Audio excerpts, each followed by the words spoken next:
എൻ്റെ തിരുവനന്തപുരം എന്ന പരമ്പരയുടെ രണ്ടാമത്തെ എപ്പിസോഡാണ് ഇന്ന് കാണിക്കാൻ പോകുന്നത്. മ്യൂസിയം വഴി അരുവിക്കര ഡാം വരെ ഉള്ളൊരു എപ്പിസോഡ് ഒന്ന് കണ്ടു നോക്കാം. ഹലോ ഫ്രണ്ട്സ്, വെൽക്കം ടു ലിസേവൻ. ഇന്ന് ഞങ്ങള് മ്യൂസിയം കാണാൻ പോവുകയല്ല, തിരുവനന്തപുരത്തിന് വെളിയിലുള്ള കൂട്ടുകാർക്ക് ഇവിടത്തെ മ്യൂസിയം ഒക്കെ ഒന്ന് കാണിച്ചു തരാൻ പോവാണ്. ഓണത്തിന് ഹസ്ബൻഡ് വന്നിട്ടുണ്ടല്ലോ, അപ്പം ഹസ്ബൻഡുണ്ട്, ഇളയ മോള് അച്ചു മറിയ ഉണ്ട്, കാണാം അല്ലേ, അവളും വന്നിട്ടുണ്ട്. അപ്പം ഓർക്കുമായിരിക്കും അപ്പച്ചൻ എന്ത് ചെയ്യുന്നെന്ന്. അപ്പച്ചനെ വീട്ടില് വിട്ടിട്ട് വന്നിരിക്കുകയാണ്, കൊണ്ടുവരാൻ പറ്റത്തില്ല, ബുദ്ധിമുട്ടാണ്. കാറിൽ നിന്നൊക്കെ ഇറങ്ങി നടക്കാനൊക്കെ ബുദ്ധിമുട്ടുണ്ട്. പിന്നെ റിയ മോളെ കൂട്ടിന് കിട്ടിയിട്ടുണ്ട്. കുറേ നാളുകൾക്ക് ശേഷം ഇന്നാണ് ഞങ്ങള് പറഞ്ഞിട്ട് വരുന്നത്. മറ്റേത് അപ്പച്ചൻ ഉറങ്ങുന്ന നേരത്തിനായിരുന്നു പുറത്തൊക്കെ പോകുന്നതൊക്കെ, അതുകൊണ്ടാണ് ഒരിടവും പോകാൻ പറ്റാതിരുന്നത്. ഇന്ന് കുറച്ച് സന്തോഷമായിട്ട് ഇരിക്കുന്ന നേരത്തിനാണ് ഞങ്ങൾ ഇറങ്ങിയത്. അതാണ് മ്യൂസിയത്ത് തിങ്കളാഴ്ച അവധിയാണ്. അപ്പൊ ഇന്ന് തിങ്കളാഴ്ചയാണ് കേട്ടോ.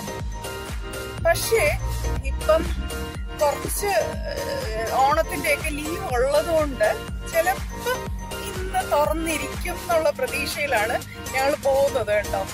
എന്തായാലും ഭാഗ്യം ഉണ്ടെങ്കിൽ നമുക്ക് അവിടെയൊക്കെ കണ്ടിട്ട് വരാം. ഇതാണ് കൗഡിയ സ്ക്വയർ. ആ മരങ്ങളുടെ ഇടയിൽ കാണുന്ന ഗേറ്റ് ആണ് കൊട്ടാരത്തിന്റെ ഗേറ്റ്.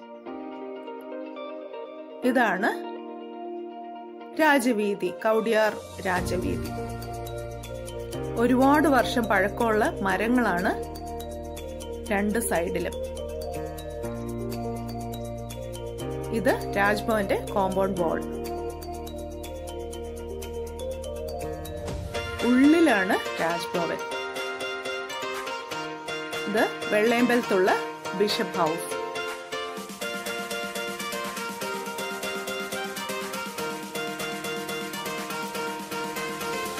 ഇവിടെ എത്തിയപ്പോഴാണ് ഓർക്കുന്നത് അച്ചുവിന് 30th ബർത്ത്ഡേ ആണ്.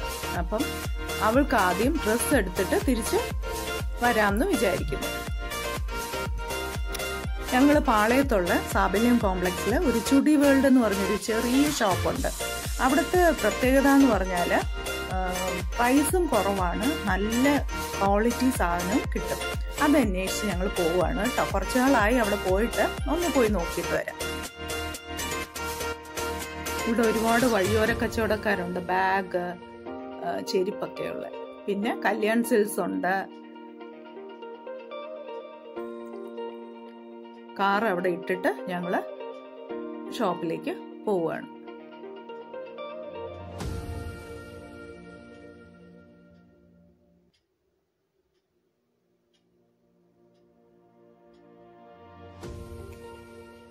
ഇതാണ് ആ കട. ഇതൊക്കെയാണ് അവിടുത്തെ ഡ്രസ്സസ്. ഭയങ്കര കളർഫുള്ളാണ്. അത് റെയർ കളേഴ്സൊക്കെ അവിടെ നിന്ന് സാധാരണ ഞാൻ വാങ്ങിക്കാറുണ്ട്. അച്ചു ഓരോന്നായിട്ട് അവൾക്ക് ചേരുന്നു എന്നൊക്കെ നോക്കുവാണ് കേട്ടോ. ഇഷ്ടപ്പെട്ടതല്ലേ എടുക്കാൻ പറ്റുള്ളൂ. പുള്ളിയാണെങ്കിൽ അതനുസരിച്ച് പുതിയ പുതിയ ഡ്രസ്സുകൾ ഇങ്ങനെ എടുത്ത് കാണിക്കുന്നുമുണ്ട്. എല്ലാം ഒന്നിനൊന്ന് മെച്ചമായിട്ടുള്ള ഉടുപ്പുകളായിരുന്നു കേട്ടോ.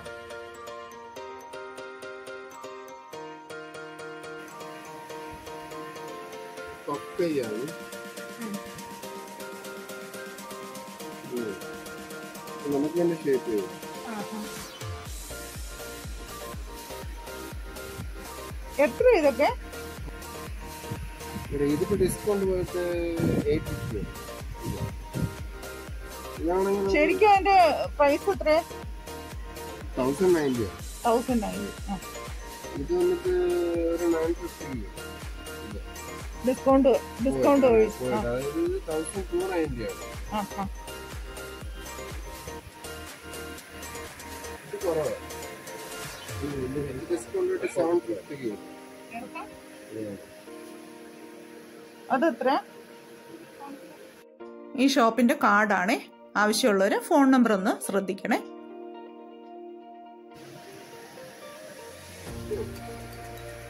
ഇതൊക്കെയാണ് ഇവിടുത്തെ കളക്ഷൻസ്.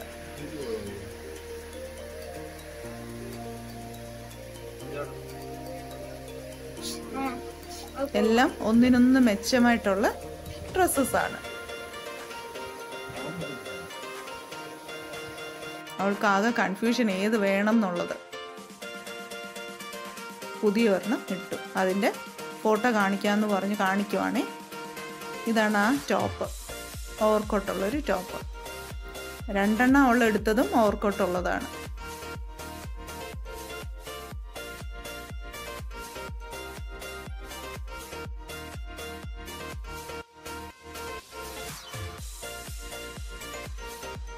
ഇത് റിയാമോക്ക്.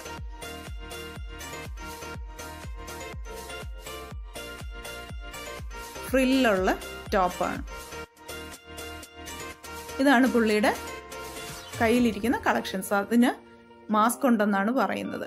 കൂടെ അതേ കളറിലെ മാസ്ക് ഉണ്ടെന്നാണ് പറഞ്ഞത്. ആ മഞ്ഞയ്ക്ക് ഇങ്ങനെ ഓരോന്നായിട്ട് ഞങ്ങളെ കാണിച്ചുകൊണ്ടിരുന്നു. എല്ലാം വില കുറവാണ് കേട്ടോ. ഇത് അച്ചുവിന് ഒരു പാർട്ടി വെയർ ആണ്. പലാസോയും ടോപ്പും. ഇത് എനിക്ക് ഒരു പലാസോയും ടോപ്പും. കുറഞ്ഞതാണ്, 650 ആണ്. അച്ചുവിനുള്ളതാണ് ഇത് 750 ഒരു ടോപ്പ്. ഇത് അച്ചുവിന് ബർത്ത്ഡേ ഡ്രസ്സ് 950. പിന്നെ അച്ചുവിന് ഇത് 550. അങ്ങനെ അച്ചുവിന് 3 ഡ്രസ്സും എനിക്കും ചച്ചുവിനും ഓരോ ഡ്രസ്സും എടുത്തു. ഇനി നമുക്ക് മ്യൂസിയത്തേക്ക് പോവാം. ആ കാണുന്നതാണ് CSI മാറ്റീർ മെമ്മോറിയൽ ചർച്ച് കേട്ടോ. 1838 പണി കഴിപ്പിച്ചതാണ്. ദൂരെ കാണുന്നില്ലേ, അതാണ് മ്യൂസിയത്തിന്റെ ബാക്ക് ഗേറ്റിന്റെ കവാടം. അയ്യോ, ഗേറ്റ് അടച്ചിട്ടിരിക്കുക കേട്ടോ. എന്നാലും ഒരു പ്രതീക്ഷ. പക്ഷെ മുന്നിലത്തെ ഗേറ്റും അടച്ചിട്ടിരിക്കുന്നു. അവിടെ നിന്നുകൊണ്ട് ഞങ്ങൾ ഇങ്ങനെ ഗോപുരമൊക്കെ എടുത്തിട്ട് ഇങ്ങ് പോന്നു. ഇതിന്റെ അടുത്ത് തന്നെയാണ് കനകക്കുന്ന് കൊട്ടാരം. പണ്ട് കനകക്കുന്ന് കൊട്ടാരം റോയൽ ഗസ്റ്റ് ഹൗസ് ആയിരുന്നു. ശ്രീമൂലം തിരുനാൾ മഹാരാജാവാണ് ഇത് പണി കഴിപ്പിച്ചത്. ഇപ്പം ഗവൺമെന്റിന്റെ കയ്യിലായി. പിന്നെ കലാ സാംസ്കാരിക വേദിയായിട്ട് മാറിയിട്ടുണ്ട്.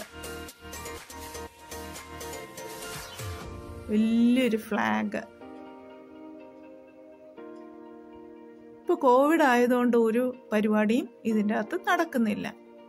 അതുകൊണ്ട് തന്നെ ഞങ്ങള് പുറത്തു നിന്ന് കണ്ടിട്ടിങ്ങ് പോകാമെന്ന് വെച്ചു. പക്ഷെ ഒരുപാട് പേര് അകത്തോട്ട് പോകുന്നുണ്ട് കേട്ടോ.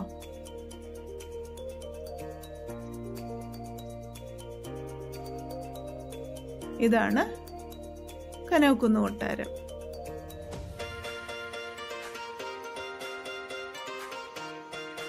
എതിരെ 2 ഗേറ്റും നടുക്ക് സ്റ്റെപ്സും ആണ്.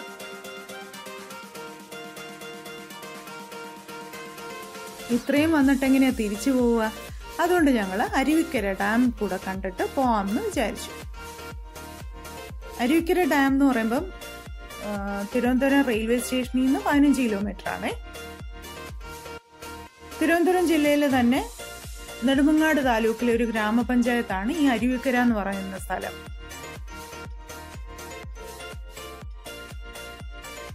കണ്ടില്ലേ, നല്ല ഗ്രാമപ്രകൃതി ഭംഗിയല്ലേ. ഇതുവരെ കണ്ട തിരുവനന്തപുരം അല്ല ഇങ്ങോട്ട് വരുമ്പോ. എന്ത് ഭംഗിയായിരിക്കുന്നു അല്ലേ, നല്ല പച്ചപ്പും.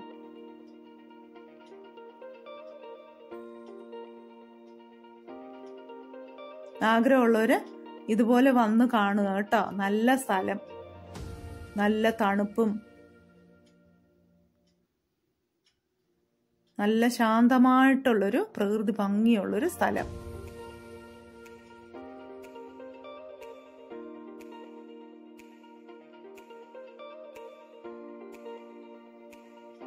നല്ല വളഞ്ഞു പൊളഞ്ഞുള്ള റോഡുകളും അതിൻ്റെ ഇടയ്ക്കിടയ്ക്കായിട്ട് പുതിയ വലിയ വീടുകളും ഒക്കെ പുതിയതായിട്ട് വന്നതാണ്.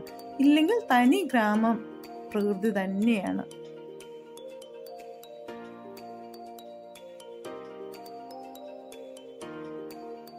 നല്ല രസമുണ്ട് പോവാൻ. കണ്ടില്ലേ, വളഞ്ഞു പൊളഞ്ഞു തന്നെ പോയിക്കൊണ്ടിരിക്കുകയാണ്.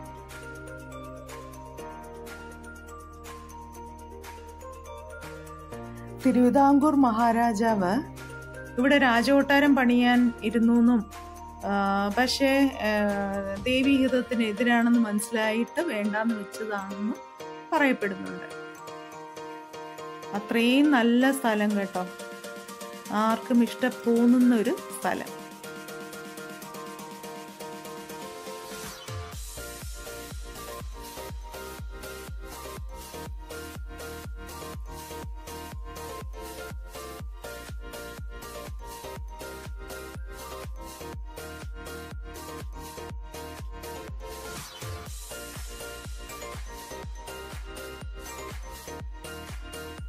വഴികളിങ്ങനെ ചെറുതായി ചെറുതായി വരുവാണ്. മലകളും ഒക്കെ നിറഞ്ഞ് ഒരുപാട് മരങ്ങളും ഒക്കെ നിറഞ്ഞൊരു സ്ഥലം.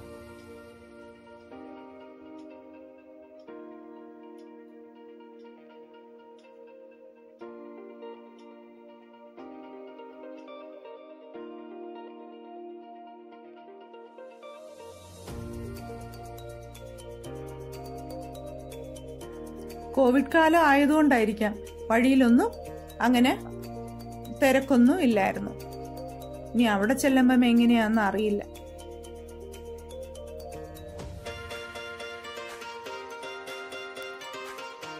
ലോറികളൊക്കെ കിടക്കുന്നു വെള്ളം കൊണ്ടുപോകാനായിട്ട്. അപ്പൊ ഇവിടെ അടുത്ത് എവിടെയോ ആണ് എന്ന് മനസ്സിലായി. എത്തി കേട്ടോ. ഇവിടെ കാറിട്ടിട്ട് ഞങ്ങൾ അങ്ങോട്ട് നടന്നു പോവുകയാണ്. മേളിൽ നോക്കുമ്പോൾ തന്നെ കണ്ടില്ലേ, ചെറിയൊരു കുട്ടികൾക്കുള്ളൊരു പാർക്ക് കാണാം.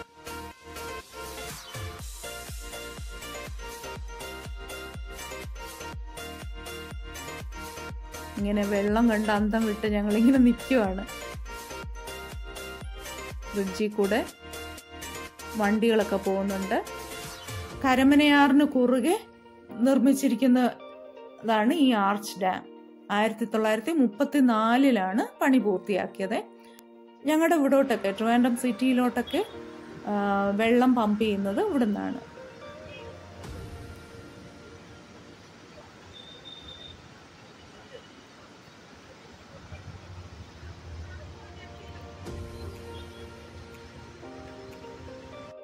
ഒരു സെൽഫി ആയിക്കോട്ടെ അല്ലേ?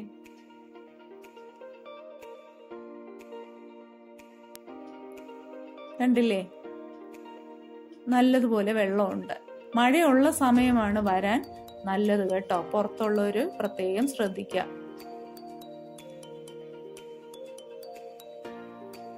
ഇങ്ങനെ ദൂരെ നിന്ന് നോക്കി കാണാനേ പറ്റത്തുള്ളൂ. എന്നാലും കുറച്ച് ചെറിയ സ്ഥലമാണ് കേട്ടോ. അങ്ങ് വലിയ കാഴ്ചയ്ക്കുള്ളൊരു സ്ഥലമൊന്നുമല്ല. എന്നാലും വളരെ ചെറിയ സ്ഥലമാണ്. പക്ഷെ നല്ല ശാന്തമായിട്ടുള്ളൊരു സ്ഥലം.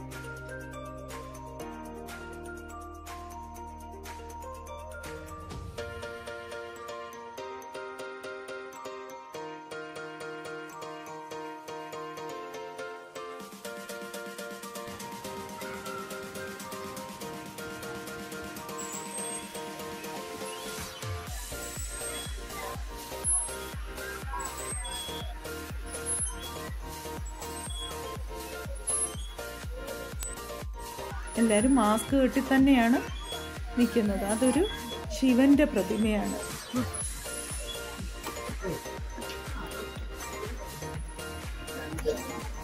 ഞങ്ങൾ പതുക്കെ മുകളിലോട്ട് പോവുകയാണ്. എവിടെ പോയാലും ഒരു ഐസ്ക്രീം കിട്ടും. അത് ഇവിടെയും കിട്ടി.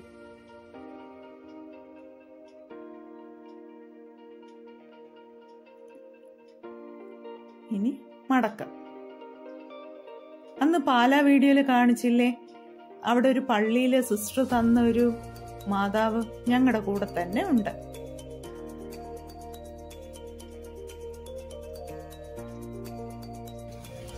Booster pump house.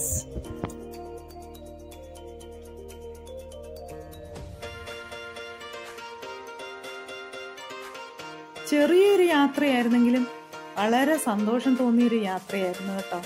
ഒരുപാട് നാളുകൾക്ക് ശേഷമാണ് ഞങ്ങൾക്ക് ഇങ്ങനെയൊന്ന് പോകാൻ പറ്റുന്നത്. ഒന്നാമത് അച്ഛൻ ഇവിടെ ഇല്ല. അച്ഛൻ വരുമ്പോഴത്തേക്ക് എന്തെങ്കിലും ഇങ്ങനെ ഒരാളെ വീട്ടിൽ വിട്ടിട്ട് വരുന്ന പരിപാടിയൊന്നുമില്ല. അതുകൊണ്ട് ആരും പുറത്തു പോവാതെ അത്യാവശ്യ കാര്യങ്ങൾ, കടയിൽ പോവുക തിരിച്ചു വരിക എന്നല്ലാതെ ഞങ്ങൾ ഇങ്ങനെയൊരു യാത്ര പതിവില്ല. അതുകൊണ്ട് തന്നെ ഈ ഒരു ചെറിയ യാത്രയായിട്ട് പോലും ഞങ്ങൾക്ക് ഭയങ്കര സന്തോഷം തോന്നി കേട്ടോ. ഇനി എന്നാവും അടുത്ത യാത്ര എന്നൊന്നും നമുക്ക് അറിയത്തില്ലല്ലോ. അരുവിക്കര ഡാം കണ്ടോ? നല്ല കാറ്റും തണുപ്പും, നല്ല സുഖം അവിടെ നിന്നപ്പം. ഇപ്പൊ 6 മണിയായി, തിരിച്ചു പോണം. അവിടെ അപ്പച്ചനും മോളും മാത്രമേ ഉള്ളൂ. എന്റെ ഈ വീഡിയോ ഇഷ്ടപ്പെട്ടെന്ന് വിചാരിക്കുന്നു. ഇഷ്ടപ്പെട്ടെങ്കിൽ ലൈക്ക് ചെയ്യുക, ഷെയർ ചെയ്യുക, പുതിയതായിട്ട് കാണുന്നവര് സബ്സ്ക്രൈബ് ചെയ്യുക, ബെല്ലൈക്കൺ ഒന്ന് പ്രസ് ചെയ്തേക്കണേ. Thank you. 6 മണിയായി. അപ്പം പെട്ടെന്ന് തിരിച്ചു പോകാനുള്ള ധൃതിയിൽ പോവുകയാണ്. നല്ല കയറ്റവും ഇറക്കവും ഒക്കെ ഉള്ളൊരു യാത്രയായിരുന്നു. ഞങ്ങള് വെള്ളയമ്പലത്തെത്തി കേട്ടോ. വെള്ളയമ്പലത്തെത്തി സിഗ്നലിന്റെ അവിടെ നിന്നപ്പോഴാണ് അവിടെ ജെറ്റ് പ്ലെയിൻ പോകുന്നു. പണ്ടേ ഉള്ള കൗതുകമാണല്ലോ ജെറ്റ് പ്ലെയിൻ എവിടെ കണ്ടാലും അവിടെ നിന്ന് നോക്കുക എന്നുള്ളത്. ഇപ്പോഴും മാറ്റമൊന്നുമില്ല. ഞങ്ങൾക്ക് പോകാനുള്ള സിഗ്നലായി.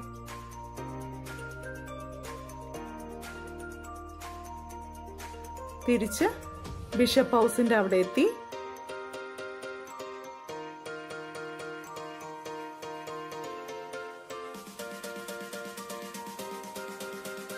അങ്ങോട്ട് പോയപ്പം ഒരു തിരക്കും ഇല്ലായിരുന്നല്ലേ.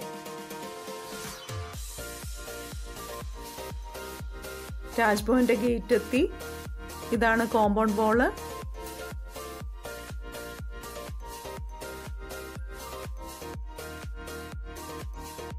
കൊട്ടാരത്തിന്റെ അവിടെ എത്തി. കണ്ടില്ലേ, ആ നേരെ കാണുന്ന റൈറ്റ് സൈഡിൽ കാണുന്ന അതാണ് കൊട്ടാരത്തിന്റെ ഗേറ്റ്. കൊട്ടാരത്തിന്റെ കോമ്പൗണ്ട് വാളാണ് ഇത്. അതുപോലെ അപ്പച്ചന്റെ 89ാമത്തെ പിറന്നാളിന്റെ വീഡിയോ ഇട്ടപ്പോൾ പലരും തിരക്കി അപ്പച്ചൻ ആരായിരുന്നു, എന്തായിരുന്നു, അതെന്താ പറയാത്തത് എന്നൊക്കെ. സത്യം പറഞ്ഞ വീട്ടിലുള്ള വീഡിയോ ആയതുകൊണ്ട് അതിനെ പറ്റിയൊന്നും ആലോചിച്ചില്ല അന്ന്. അപ്പച്ചന് സെക്രട്ടേറിയറ്റിലായിരുന്നു ജോലി, അഡീഷണൽ സെക്രട്ടറി ആയിരുന്നു. ഇപ്പോൾ 89 വയസ്സായില്ലേ. അപ്പോൾ ഒത്തിരി നാളായി റിട്ടയർ ആയിട്ട്.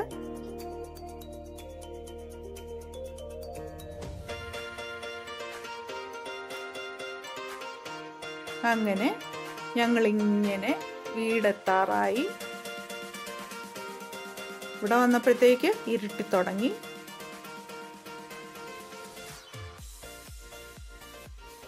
എൻ്റെ കൂടെ എൻ്റെ യാത്രയും നിങ്ങൾ ഇഷ്ടപ്പെട്ടെന്ന് വിശ്വസിക്കുന്നു.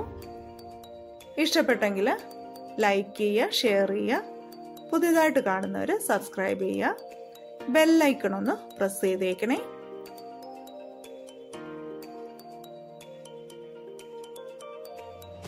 Thank you.